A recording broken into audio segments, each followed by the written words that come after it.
Hello and welcome to another video by Haste Computer Repair. And today we're taking a look at the Lenovo ThinkCentre M93p for use in 2024. Before we start anything, let's take a look inside the PC case.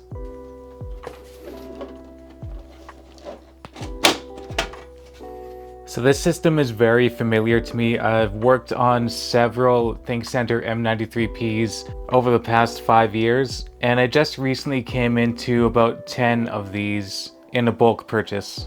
Now the CPU installed into these cases is running on older Haswell Intel architecture, in particular the Intel Core i5-4570 CPU.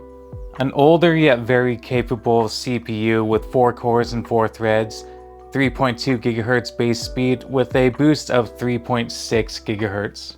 And a lot of ThinkCentres came with this little plastic shroud, which I can only imagine helps dissipate the hot air out of the rear of the case, with the CPU fan blowing air down and the air passively coming out of the honeycomb style grilling on the back. Let's remove the shroud to take a better look. This heatsink is also very familiar to me. It's the exact same style from the ThinkCentre M91p all the way to the ThinkCentre M910 series, and that's spanning 2nd gen Intel all the way up to 7th and 8th gen Intel CPUs.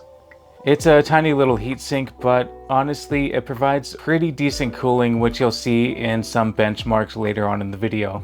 And beside that, I have 16 gigabytes of DDR3 1600 MHz RAM installed, all 4 slots being occupied by a 4 GB stick of RAM XL branded RAM. I'm not sure if I'm pronouncing RAM XL correctly, but this RAM is also very familiar to me. I've run into it a lot with Office PC purchases.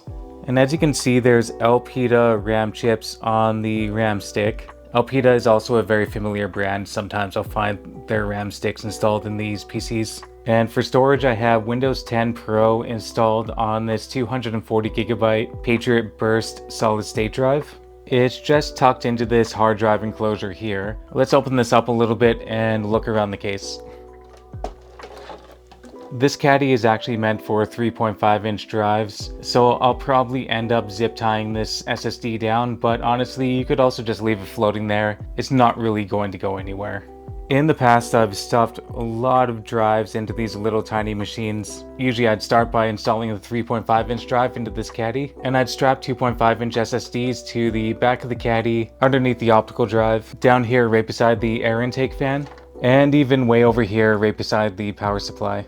So in order to be able to install that many drives, you can unplug the SATA power and SATA cable connection from the optical drive, and you can use some SATA Y splitters like this. I don't really have any solid video evidence, but I do have some anecdotal evidence of me testing out power draws by using MSI Afterburner during benchmarks in gaming. And this is a AC Bell 240 watt 80 plus bronze power supply. And the cables provide a 4-pin CPU power connector and a 14-pin connector over here to the motherboard. And just as an FYI, in case you wanted to migrate this entire system into a larger case and use a full-size ATX power supply, you can get a 24-pin to 14-pin adapter that looks just like this from Amazon or eBay, places like AliExpress, and they're not very expensive. If you take a look at my videos with the keywords M93p, you'll find a couple videos where I did a case swap and used this exact adapter. The SATA drive connections are connected and powered through the motherboard. And though currently there's only 2 available, again, you can use that Y splitter if you want to connect more. As for expansion, we have 4 PCIe lanes here, the top being a PCIe 3.0 slot that you can use to install things like this low-profile graphics card. This particular example is a rather sleek looking EVGA GeForce GT 1030. Right below that is a PCIe 2.0, PCIe 2.0, and a 32-bit PCIe 2.3 slot. For the middle lanes here, you could install things like Wi-Fi cards or extra USB cards. And for the older style 32-bit PCIe 2.3 slot, if you're like me and you have some older cards laying around, it might be a good time to utilize those. Just be aware that in some cases you might have to hunt down some driver support.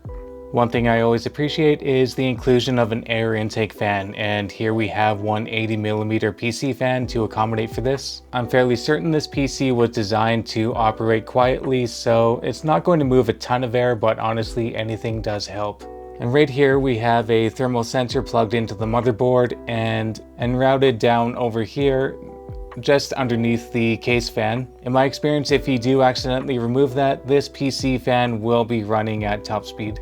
There's a couple proprietary aspects to this design, right here being a proprietary Lenovo USB 3.0 header, which accommodates for the front I/O. Somebody did make an adapter where you can plug in a regular USB 3.0 header into a different PC case, but you'll have to hunt that down, and it really depends if you're wanting to spend that little bit of extra money or not. There's also a different header for the front panel pins, but it is very easy just to attach a power switch, and I'll put a little diagram here while I'm talking about it. The front audio header is also proprietary, and you could rewire into a more universally accepted header, but I found that to be cumbersome, so often if I built into a larger case, I just go without and recommend that a customer uses the rear I/O. Another thing I like about these ThinkCentres is the fairly generous amount of input and output. Myself personally, I'm not very likely to use it, but here is a serial port. Beside that, we have one VGA port and 2 display ports, so you can attach multiple monitors to this PC. And there's 4 USB 3.0 ports, 2 USB 2.0 RJ45 Ethernet port, and microphone, headphone, and audio input. And the front I/O features 2 times USB 3.0, a microphone and headphone jack. There's the power button and the CD/DVD RW optical drive. So let's get this thing put back together, and we'll go to the next part of the video where we're going to test this thing out and see if it's functional for different uses in 2024. So I've got this thing hooked up in one of my testing areas. Right now we're using a DisplayPort cable connected to a 1440p monitor amongst a proper collection of tech mess as any PC enthusiast can probably relate to. So the first thing I'd like to demonstrate is, can we edit and render 1080p footage with this PC? And now again, we're using the older Intel HD Graphics 4600, so I had to download an older version of DaVinci Resolve, in particular DaVinci Resolve 12.5. I have the 1080p footage all imported into the software, and I've made a few quick little cuts and edits. The software is very easy to use on this hardware. And so I have my usual 11 minutes and 12 seconds of 1080p footage to test with rendering. Let's see how long it takes with this 4-core 4-thread CPU.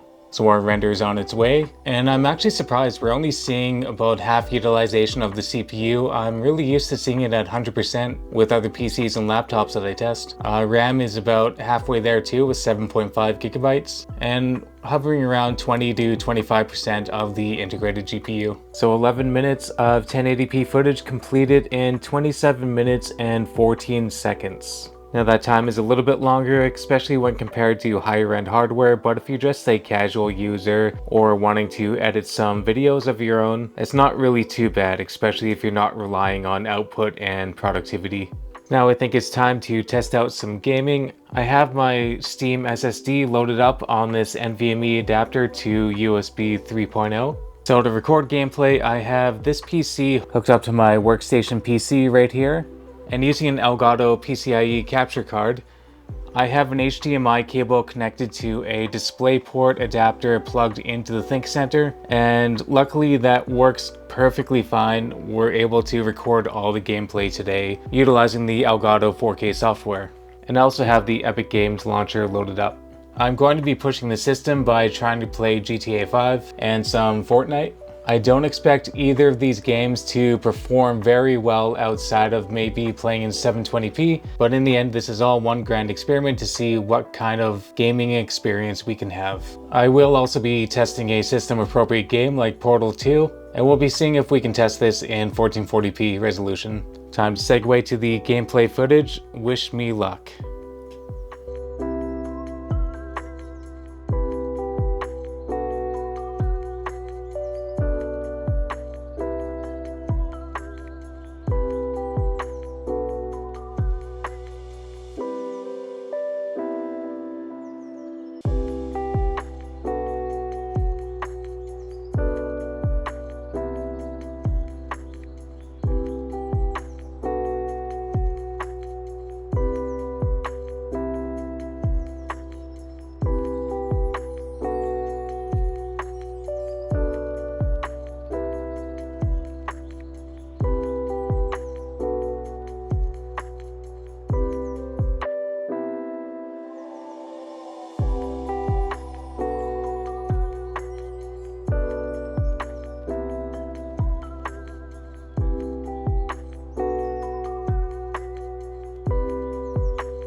And using this PC as a daily driver is totally possible. I can see myself using it for all the kind of work that I do during my day job, looking up all the important images. And you can easily use it for streaming video on YouTube in 1080p or Netflix or whatever your streaming platform of choice. And using software like Office 2021 or Office 365 is of course totally possible.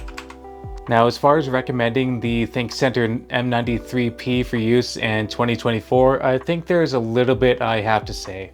I wouldn't necessarily recommend using this PC if you're expecting a high-end workstation, but if you're willing to manage your expectations and you don't need that high-end workstation experience, this could be the PC for you. Personally, I'll be selling it with a 240GB SSD and 16GB of RAM for under $90 Canadian.